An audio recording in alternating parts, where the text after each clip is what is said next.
আজি আমি ৰুদ্ৰসাগৰ গাঁও পঞ্চায়তৰ ৰাধিকানগৰ গাঁৱৰ বাসিন্দা হয়। আমাৰ আজি বান বিধ্বস্ত হোৱা তাত গাঁওখন সম্পূৰ্ণ ডুবি আছে। এতিয়াও ঘৰবিলাকত একঁকাল পানী আছেই। কিন্তু তেনে পৰিস্থিতিতে আমি ৰাইজসকল ইফালৰ পৰা সিফালে ওখ ঠাইলৈ দৌৰি থাকোঁতে আমাৰে মাজৰ মোৰ বৰদেউতাই হয়। তেওঁ এসময়ত ডিফেন্সত চাকৰি কৰিছিলে, ধীৰেন চন্দ্ৰ ভৰালী। লগতে 1983 পৰা আমাৰ ৰুদ্ৰসাগৰ অঞ্চলত এখন জেৰেঙা পথাৰৰ সমবায় সমিতিও তেওঁ চলাই আছিল 2025 চনলৈকে।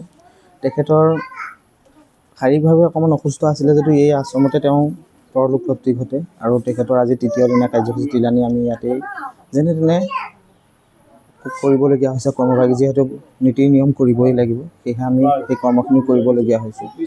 আৰু এটা দুখ লগা বিষয়, বৰদেউতা ইমান সামাজিক ক্ষেত্ৰত আগ্ৰহ আছিলে যদিও বৰ্তমানলৈকে তেখেতৰ যোনবোৰ সমবায় হওক বা বিভিন্ন মহলৰ মানুহখিনিয়ে হওক, তেখেতলোকক কিন্তু আমি ইয়াত দেখি পোৱাই নাই। আৰু বান বিধ্বস্ত লোকসকলক চৰকাৰে যিখিনি নিৰ্ধাৰিত কৰিছিলে 15,000 টকাই হওক বা কিবাখিনি, সেইখিনি সা সুবিধাও পোৱা নাই।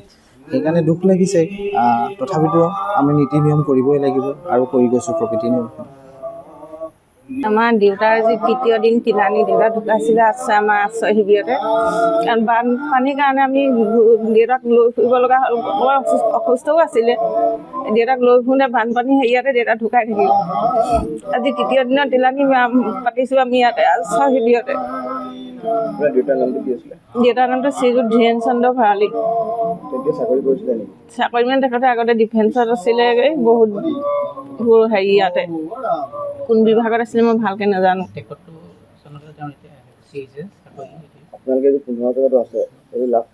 15,000টো এতিয়ালৈকে আমি লাভ কৰা নাই। বৰ্তমান এতিয়া হেৰি তিলানিটো পাতিবলৈও অকণমান অসুবিধাই হৈছে, যেনে তেনে নিয়মটো কৰিছোঁ। গাঁৱৰ অৱস্থা এতিয়া পানী একঁকাল পানীত ঘৰ ডুবি আছে, পানী ওলোৱাই নাই ঘৰৰ পৰা। বৰ্তমান আমি নপুৰী বিকলাংগ আশ্ৰয় শিবিৰতে আছোঁ। যিকোনো খবৰৰ বাবে যোগাযোগ কৰক 9181 307 221 আমাৰ এই নম্বৰত।